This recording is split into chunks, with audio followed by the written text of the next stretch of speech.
Adam, we have some exciting updates here, and I'm definitely struggling with some bad news just in the world, just all the bad news that keeps coming in. And you were saying you've got some good news to share. So let's get into that. But first, I want to make sure that we touch base on follow up on last week's conversation. Yeah. We talked a lot about grassroots and activism and where is that taking us, and we're looking at making a change culturally, right? That's ultimately Yeah. that's what we want to do, is make a change culturally. And our little target right now is getting an agriculture category on Substack. Adam, you started it. You are the original grassroots that started this whole idea and promotion and movement, so to speak. So give us a short little update on all Yeah. the enthusiasm for that. Yeah. There seems to be a lot. I've been busy getting ready to farm the past week, so I haven't had hardly any time on Substack at all. So I really haven't followed. But every time I open it now, my feed is all agriculture, and it's all other people pushing for a category, pushing to get our space. So that's really cool to see. It's awesome to have both farmers and non-farmers alike just really pushing for this because it matters. It does. Where our It food really comes does. from matters. And at first, yeah, at first I was probably just trying to get seen as a writer. I'm not gonna lie. But then the more I dug into it, and then the farther we go on this thing, the more important I realize it actually is. So, not to say that I didn't think it was important to begin with, but I think my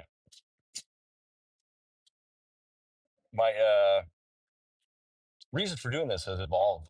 I guess if that makes sense. Absolutely. Hey, Uh, Adam, I just want to give a real quick shout out to somebody who just joined, sure. Brett Scott. He's an economist I follow. Really Oh great yeah. content. And we shared a lot of comments and a lot of uh, ideas around for me, how I express it is the idea of living capital, which is farming in a nutshell, right? Yeah. So wanted to just comment on that real quick and say, hey, Brett, great to have you Hi, on Brett. here. Um, and Adam, you're talking about something really important, which is literally why you say you started farming, and what we're going to talk about in this podcast, which is weeds versus crops. And it's that connection piece, being able to Yeah. find each other, being able to say, hey, I'm doing what you're doing, or I support what you're doing, right? I Right. support it. Yeah. And I see ultimately, you. like, in thinking about what we were talking about today, I kept going over and over and over, kept coming back to, we get more of what we support. Yeah. Absolutely. Um. Yeah. You're exactly right. Sorry, I said I'd be a better thinker while I was driving and moving. My brain works better that way, but it is still early, so forgive me. But yeah, the more you support it, the more you get out, and you can see that as it's growing. I mean, our petition is up to 225, I think, last night when I checked, or close to it. I mean, in the in the grand scheme of Substack, that's pretty small, but that's to me, that's a lot. That's a lot of people, from starting out from just me complaining that we don't have a place on Substack to this. It makes me wonder how far can it go, Like, Absolutely. where can we take it? It feels good. It feels like a real movement is building, forming. Exactly. And Yeah, thinking about the topic we covered last week, which was grassroots activism versus astroturf, that was we talked about it in depth last week, so I will link to that. But just real quickly on that, today's topic, weeds versus crops.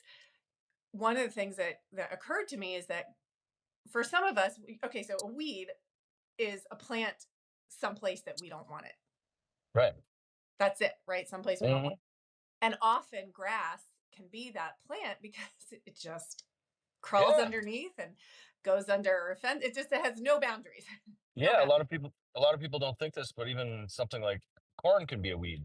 If I have a Yeah, crop of soybeans out here, if there's volunteer corn out there, that corn is a weed. And it's anything that's essentially, I guess, in my case, robbing yield or guess that's the biggest thing that we look at. Also cosmetic, ugly. It looks terrible, but yeah, And in some ways, like I can imagine that we might be the weeds, our grassroots efforts are the weeds for somebody else's agenda. absolutely. Yeah. And they are Hmm. trying to get rid of us at the same time that we're trying to stay strong and keep growing. Yeah. Yeah, I kept coming around to things like that. And how do we fit into this bigger picture? Well, we fit in a lot more than people realize. We're going to. I'll get to that. But what's got you down? What's got the state of the world? What are you thinking? Yeah, it's tough to articulate, I think. So bear with me here as I try to sort through this and share what comes to mind for you. But it's this time of year. This is spring, which is a fantastic time of year for farmers and gardeners and everything because there's so much going on, right? And the earth is waking up again, and plants and flowers are blooming, animals are procreating. There's so many little wonderful little baby faces, and we're getting a lot of them on Substack with cattle culture sharing the calves being born, Yeah. and Samantha with the baby lambs, and Helen with the piglet. So it's a time of so much joy. And I also feel this duality with this grief that the world is in the state that it's in. And one of the things, a microcosm of that, Adam, is in my area. Uh, I don't know how to describe this even, and I don't know if anybody else is experiencing this, but I'm seeing more trash, more litter, and other types of trash than ever before. And I grew up in Yeah. the 80s, right? So we're not strangers to like piles of tires in streams. Sure. Yeah. And yet it's worse than that. What I'm seeing is worse than that. And I don't know if anybody else is experiencing this, but I'm feeling this like where I want to share this joy because the earth is waking up and the flowers are blooming, and like what could be more precious than flowers and baby calves and lambs? And there's so much to express in that gratitude and that joy. And yet there's this grief, this intense grief over what we've allowed to happen. Yeah. I get that. It's hard to. Yeah, it's hard to stomach that, especially like you said, spring. This is like a time of rebirth. Things are well. Eventually, they're going to start to green up here. We get about 2 months of summer far north as I am. But yeah, I hadn't thought of it, but I guess I see that a lot too. The snow thaws and the wind blows, and it's even out here. There's a lot of trash. People just chuck shit out the windows and don't think anything of it. It's kind of a metaphor for the whole society, throwaway society. Sad to say. I think that's what it is for me. It's a microcosm of the extractive nature of things and how flippant we are about our Yeah, environment and about getting close to nature and about each other, right? That's yeah, a lot of it because if social commentary aside, I will zip it. I will not make the comment. Um, but if some people can put their sofas on the side of the road just to be picked up by other people, like we're not caring for or caring about each other.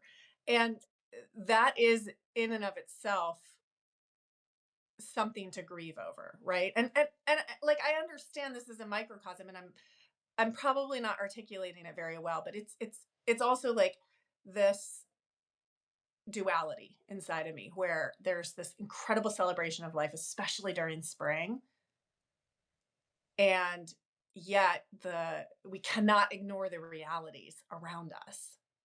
yeah, yeah. You're right. I was thinking about this last night. I think we're actually it's that angst, right? That kind of goes back to things you can't change, but I made some notes. But I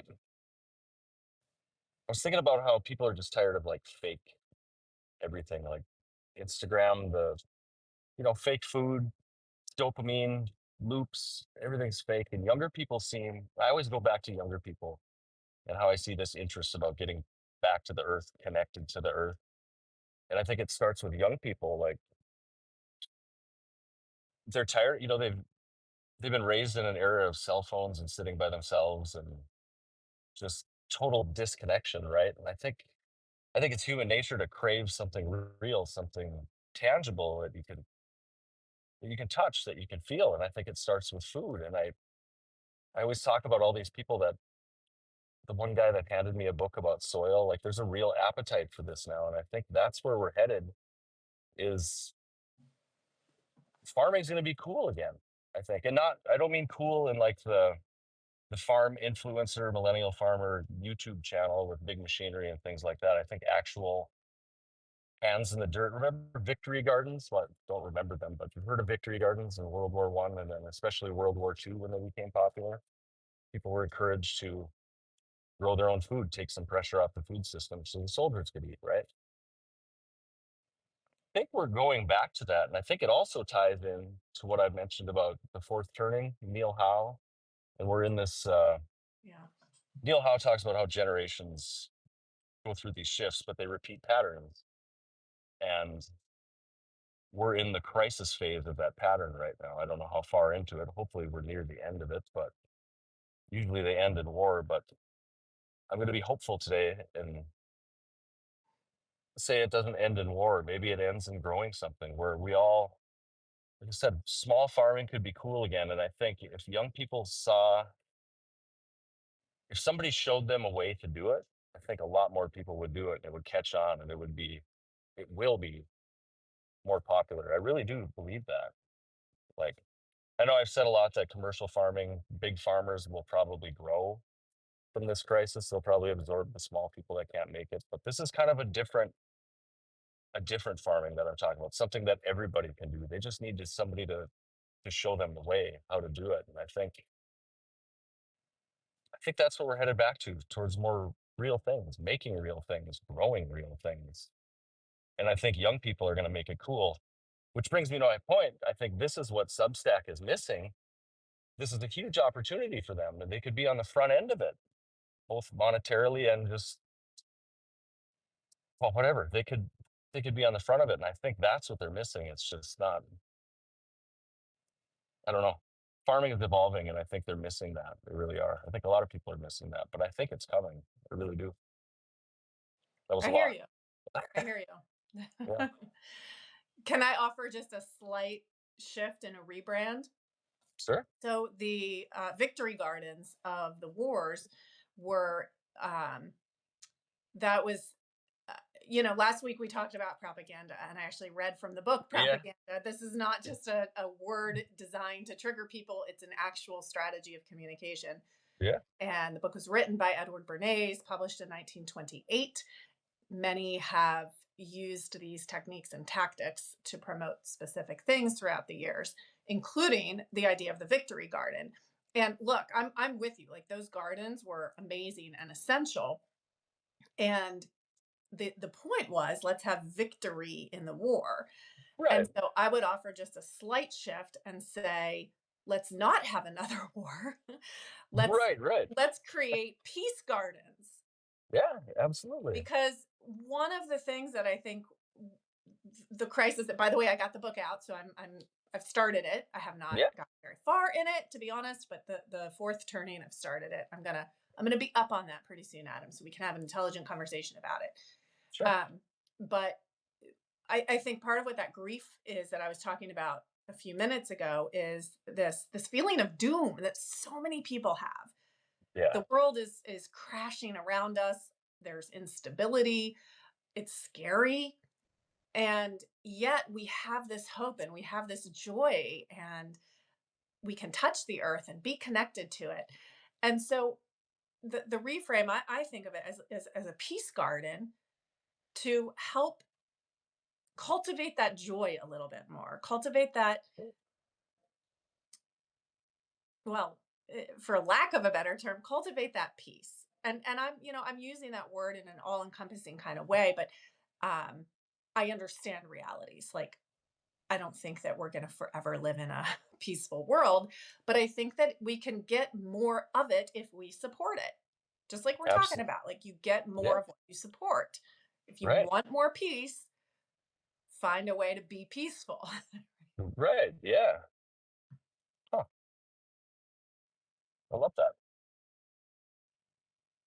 So peace And garden. yeah, it's that gloom you feel. That's something I felt basically my whole adult life. Like, and I think a lot of people my age feel this too. Like it's just been this eternal struggle. We face rising prices with everything.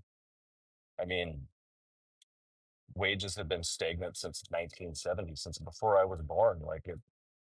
We don't have this big economic tailwind that our parents and their parents had, and it's what I've been feeling for 20 years, and I know a lot of other people are feeling it, and you can see it in society. There's unrest. And I think we're reaching the end of it now because we've lost trust have gone in basically all institutions now, everywhere. I mean, we're gutting everything. Department of Education gone, USDA slashed. I mean, any institution now, the media is the most untrusted thing out there.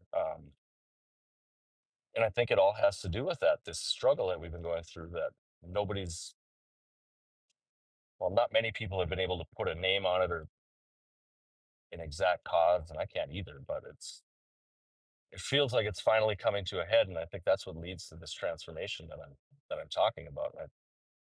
I think we're in it, like it's just hard to see when you're in it because it feels like it moves so slow, but it's moving. Yeah, I hear you.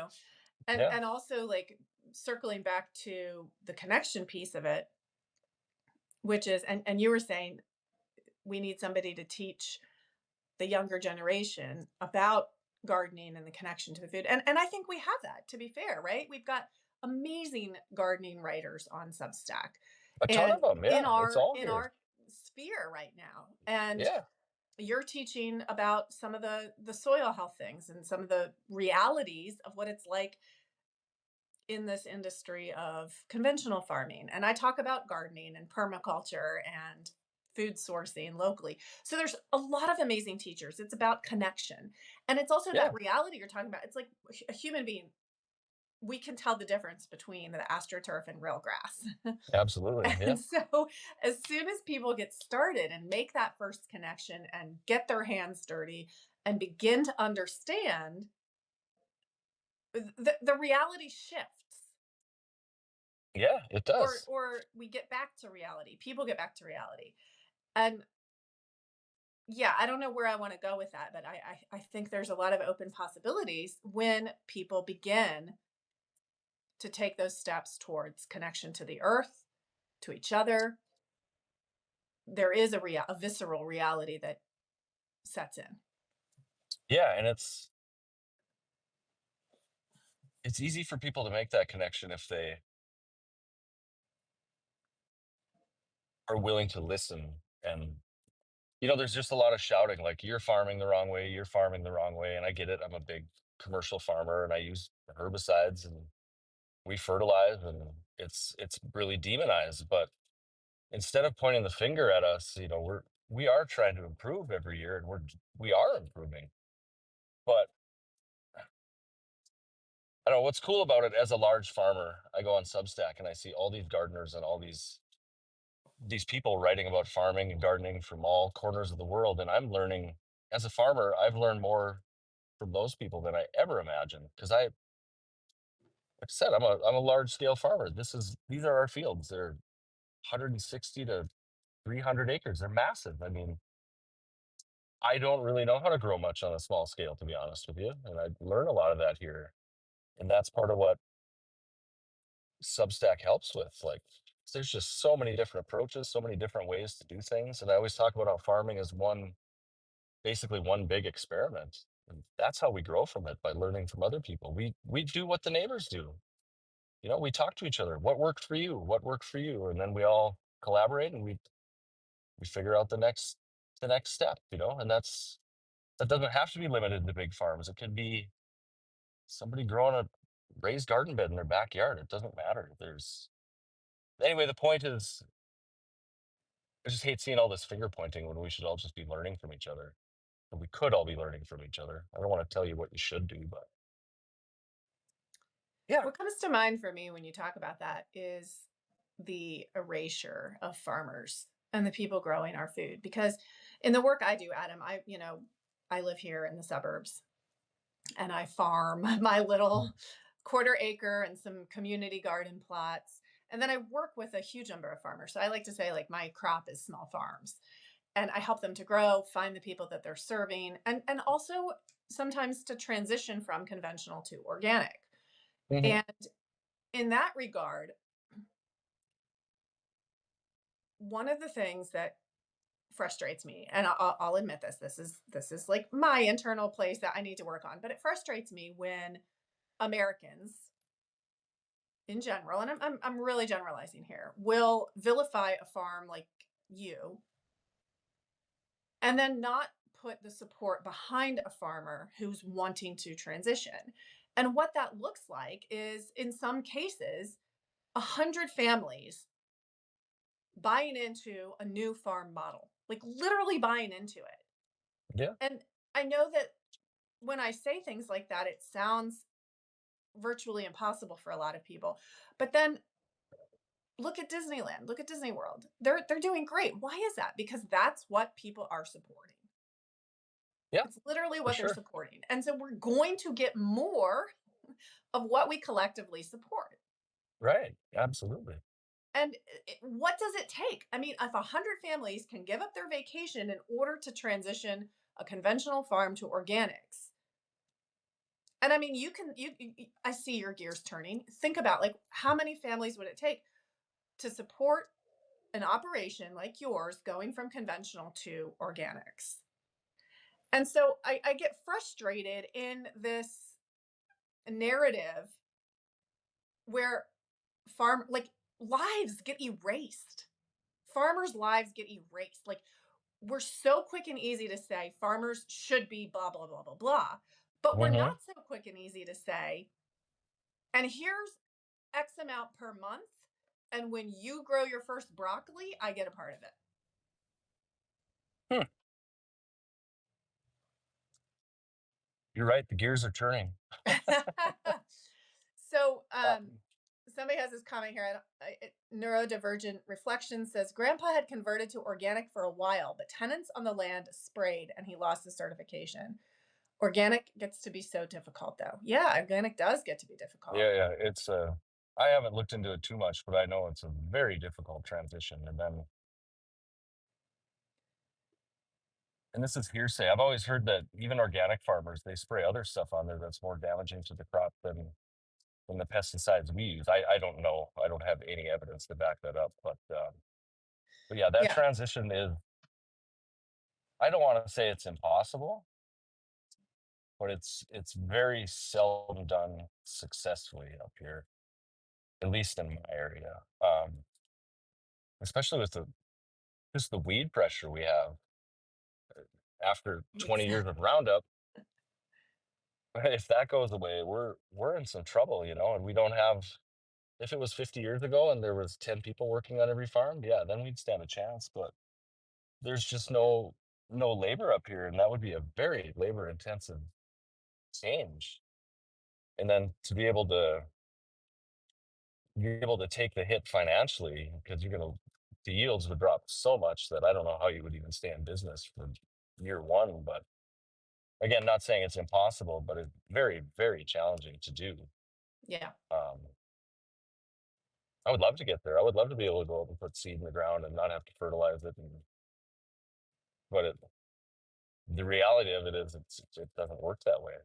Well, if you're looking at the same model, the same type of farming as you're doing right now, right, you Yeah. probably cannot we effectively weed hundreds of acres of wheat, right? But Yeah. if you look at a different model where, something a little bit more like Helen's, where you have the pigs coming in, and then Yep. after the pigs, you have this rotation that is biomimicry. Do you know the biomimicry? I don't know the term, no. It's essentially looking at nature and seeing how nature does it and then doing Oh, our yeah, best to mimic that. So, for sure. example, a quick example of that is how the herds of bison used to just travel across the prairies of the US. And in that, they would completely graze down a whole area, leave Mhm, behind manure. A couple days later, the birds came along and they would pick through that, spreading it around, leaving their own manure. mhm. And that's and then what some of the farmers do with rotational intensive grazing is mimicking that. Yeah, But you also get biomimicry in like architectural designs that look at how beehives do things, or people sure. who are trying to figure out new ways to fly things and they look at the Mhm. insects. That's It's all biomimicry. It just depends on how you apply it. And in Yeah, farming, we can look at it as the agricultural piece yeah, of I it. like that, I like that, and that's back to connection again, how all this everything works together in nature and Exactly. yeah. Hmm. Hmm, yeah, I like that. But yeah, and there will be a huge place for that, I really believe that. There will always be a huge place for large commercial farming too, I think, um, but if we make that shift, if people actually do start growing their own things and it catches on, that's gonna take up some of the slack in our food system, some of the there will be actually good food available. Like, I live in a food desert where I get fruit that tastes like cardboard. I can't even get any it doesn't even pay for me to buy fruit. I don't even think it has any nutrition, and it definitely doesn't have any flavor. That's one thing I would like from it is just to have healthy options available. It's I was talking to my dad this morning. He was talking about the price of food and how high it's become, and he's like, it's to the point where I just gotta get the cheapest shit I can find, which is terrible because the cheapest shit is usually the most unhealthy, right? But I mean, that's what people resort to when you can't go out and buy a meal for one person for $20 anymore, you know? It's insane. Yes, Yeah. it's gotten overwhelming, but that also is a um, a good vote for foraging and letting some land go back to being wild, so to speak, right? And I'm with you on seeing, that. There's a lot of land that shouldn't even be farmed. It should be I mean, there's a reason the government paid people not to farm it back in the 70s and 80s with the CRP conservation program. That marginal ground should probably be just left to do what it does, you know? But you get high crop prices and then people see an economic opportunity and they go, "Well, I can farm that. I can farm that." And there's been so much of that over the past 15 years that that's what leads to this big glut in supply, low prices, and the economic depression we're in as farmers right now. Um, lost my train of thought. well, I've been reading a lot of things recently about the concept, for lack of a better term, feeding the world. I don't like that because I don't think Yeah, that's really a thing. But yeah, this idea that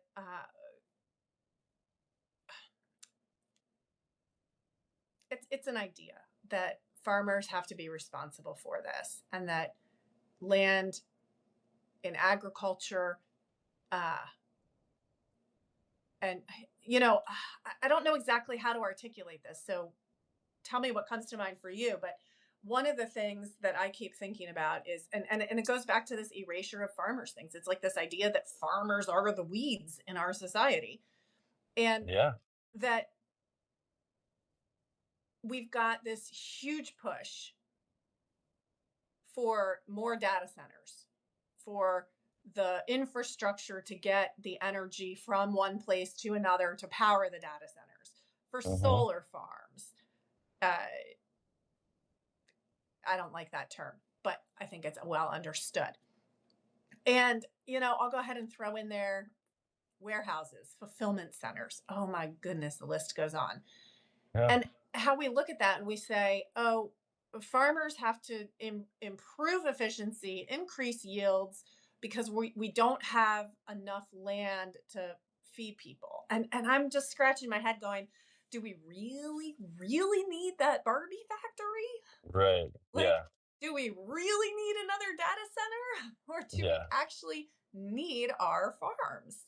Yeah. Or another fulfillment center to supply us with shit we don't need that we're probably buying on debt.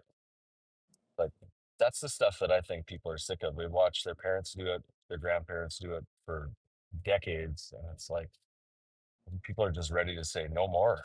And part of it is I think people want to escape from that. And yeah, maybe that means growing your own garden. It doesn't mean moving to the mountains and becoming a hippie monk or anything like that. But I think it's a real possible thing. Like I said, once people see that it can be done, and if you can make a living off of a small plot of land just selling food at farmers markets or whatever it is, people will see that opportunity and they'll jump on it. Or if it offsets food expenses. That too. Yeah, yeah. Like Well, you don't need to make a living doing it. yeah, You can and grow that's the enough to. immediate yeah, that's the immediate benefit that you see right away. Absolutely. Yeah. But I really see things heading that way. This whole American dream that we've been fed, get a house, get 7 cars, get as much stuff as you can before you die, which makes no damn sense. You can't take any of it with you, but it's just this greedy mentality we've had for so long. I don't like to use the word greedy because it sounds condescending. I don't mean to be condescending, but it's a system that feels like it's just so ripe for disruption, and I think it's being disrupted as we speak. And I think it could be advanced further if we had a platform, if we Mhm. if we weren't erased, like you say, if we weren't forgotten out here. Yeah. Yeah, so Tim says part of the answer is to look at the corporate food system. They are pushing non-organic frankenfood. So real food isn't important to them, I think. And yeah, I mean, Sure. we can see that. Like you and I, we talk about the policy stuff, geek out on that sometimes, talk about the 1970s, the green revolution and the get Yeah. bigger, get out era. And Yeah. yes, I mean, that was completely corporate driven and driven by extractive practices. Yeah, absolutely. And I wouldn't even say they're pushing it on us. We're willingly buying this stuff. It's just that like nobody's force feeding it to us. It's just I mean, kind of forced on us because a lot of the Franken foods that we're talking about is usually the cheapest stuff. That's what most people can afford. And it's easy. You don't have to put a lot into it. Uh, So, Adam, I might gently challenge you on that because please do. I'm working on a really hard piece right now, and that's why it hasn't already come out. It's taking, and maybe this is why I'm feeling so much of the grief and the depression. Um, it's so heavy and it's hard, but it's a piece about the Trail of Tears. Oh yeah. And so when you look at our, oof, when you look at the different facets of our history and what happened and really address the reality, and that's one of the things that I admire and love so much about you and your writing, is that you're like, no, don't look away just because it's hard. Don't look away. Yeah. Yeah. And so I'm making that same request in this piece, but yes, it was forced. There were people here who were cultivating and honoring the land and the cycles of the land and putting back into the land, not just extracting what they could from the land. And those people, 5 tribes in particular, were forcibly removed from their land in favor of extractive cotton farming. It Yeah. wasn't even food, it was cotton, right? And we talked a Cotton. little Yeah. bit about the history of the Hmm. cotton seeds, but yes, it was forced and For sure. tragically. Yeah. And so it's happened like, and I guess that's where some of this fear stems from, is that I am afraid, and I'll use that word, that it's happening again. Yeah. I I always like getting your perspective. You always make me think of things differently than I normally would. And I don't really have a rebuttal, but yeah, that's a great point you make. Like, And maybe I'm wrong. I mean, maybe I'm going down an incorrect conclusion, and I'm open to that. But sitting with the facts, sitting with the truth, as you say, because these stories are true, and I don't mean truth as like this one ultimate thing that's right. I mean literally looking at the facts and listening to the stories. yeah, Sitting with that is hard. It's so hard. yeah, yeah. It's hard to talk about those things. It's hard to write about them. It's even harder to publish stuff like that. But it's It real. is. It is, and I don't know. I've most of my life I've run from the hard things. Like taking the easy path. But the growth is in the more difficult fork in the road, and that's the one we need to take. Does that make sense? I'm kind of being vague about this. It makes total sense. But The yeah, yes, absolutely. yeah, Helen Keller has an amazing quote on that, about character is built through adversity. yeah, I don't have it exactly, but yeah, I mean that's where the good stuff happens. yeah. Absolutely. I wouldn't be here today if it wasn't for all the garbage I've gone through. But once you learn to just be grateful for that and accept, hey, that was part of my path. I'm kind of getting out of the weeds here into some philosophy again, but that's usually where my writing goes to somehow. I talk about spring planting, and I end up writing a manifesto about, I don't know. It's, I don't know. It's fun talking about this stuff though. And it's fun to see I'm excited to see where it heads. And I get how easy it is to get depressed and sad, and the hopeless feeling that it brings about all this stuff. But I think it goes back to farming is such a stoic industry. There's so many things out of your hands that you can't change. And I think this is just another one of those things that we're all just along for the ride, and we're all speculating on where it can go. But I'm optimistic that it's heading Well, to a better place. your optimism is a wonderful balance to my grief and depression and what I'm seeing. And it's rare. Usually I'm the depressed one. I'm the one grieving for something normally. So it's kind of fun to be the positive one. I think it's fair, especially like, Yeah. but I think it's also reflective of that duality that we can all hold at the same time, just within our own selves, is that duality. And I Yeah. think a lot of us are struggling with that right now. Right. Because it's confusing and it makes you wonder what's real. It makes you question yourself. Like, is there something wrong with me? Because it's hard to hold two thoughts in your head at the same time, especially opposing thoughts. It's hard for a lot of people to do that. And I think it's confusing for people. Like, it's hard to know what's right, or what,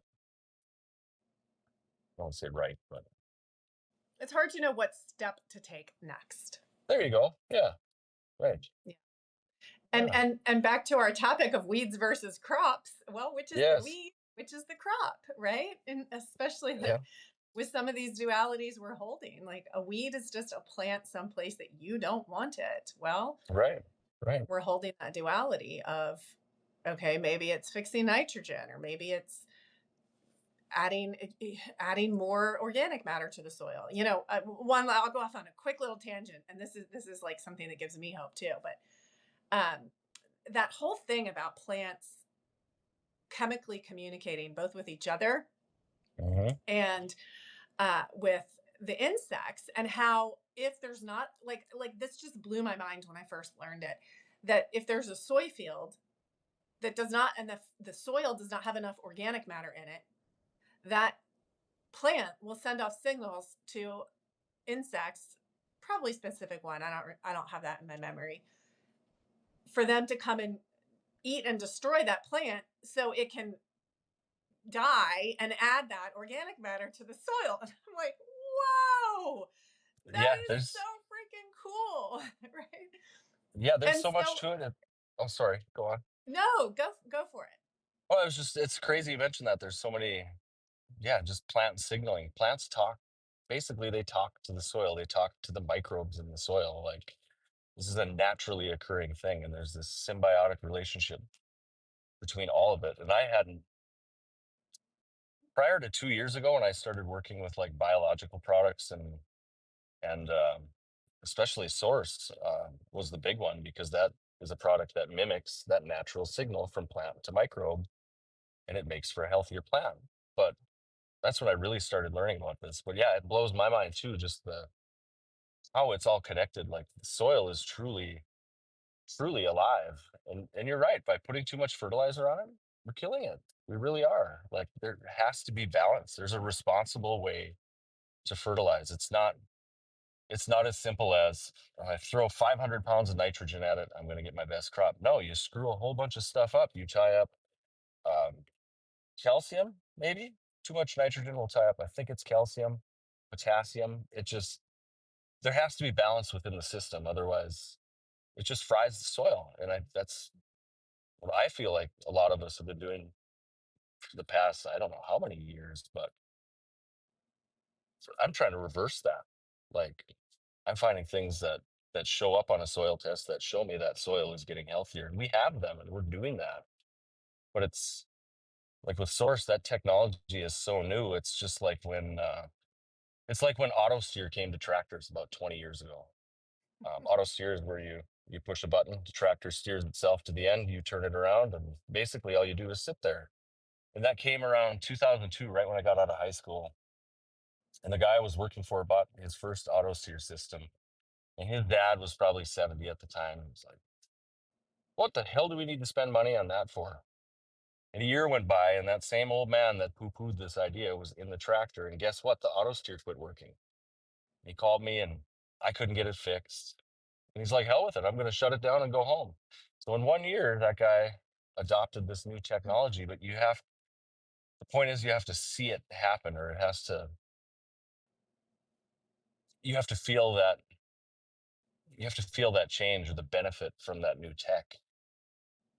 And it takes time. There's an adoption curve, and it's slow, and it's slower than any of us think, but eventually we change. But nobody is more reluctant to change than farmers, it seems like. But Hmm. we do eventually change. We get there. It's slow. I kind of bounced all over the place again there, but I made a mean, lot more sense in it's my head. good. It's good. So Samantha says, I'm a weed for sure, a dandelion. I love that because dandelions are so resilient They are. and persistent and edible. Every Yes. part of them is edible. I think dandelions are, like, my personal opinion, never a weed. Never a weed because they are a food source. Well, I take that back. I have pulled a few up out of my garden just because they were in the wrong place. So, yeah, the definition of a weed, a plant in the wrong place where you don't want it. Yeah. But dandelions are so wonderful, and I just I think I could like preach dandelions all the time, and that could be a full time job. But I So what do you have make? convinced several people recently to leave their dandelions in place. So yay! So what do you make with them? Soup? What do What do you I what do you make with make? them? I mean, You I, personally? I admire them.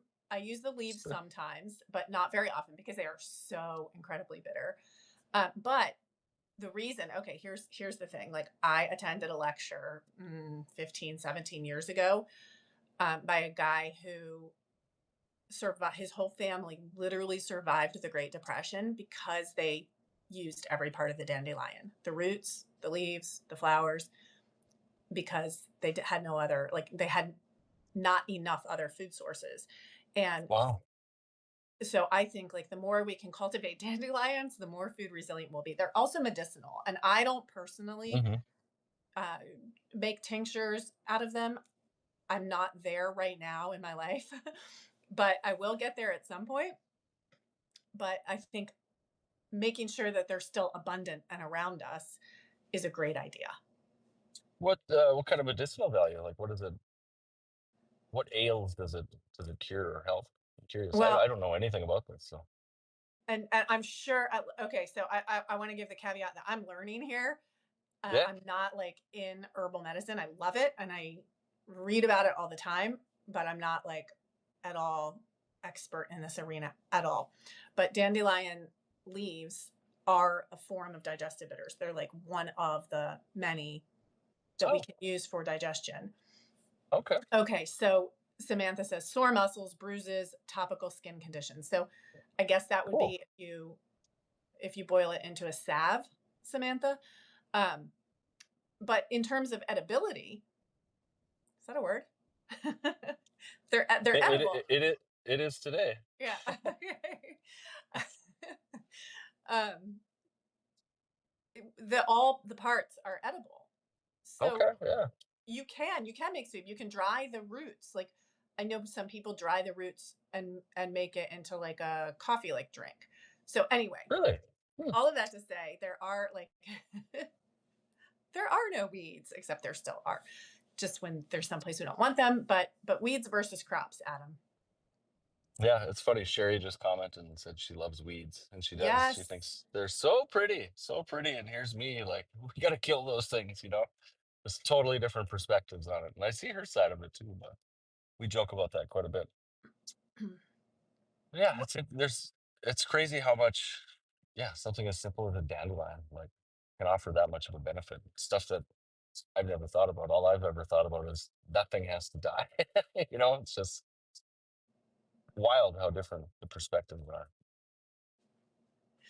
Yes, and applying that to I think like I think it is one perspective that some corporate entities how they view farmers, especially small farmers, or how they view people like us, Adam, talking about this and talking about how farmers cannot be erased. We need Yeah. farmers that we're the weeds in somebody else's field.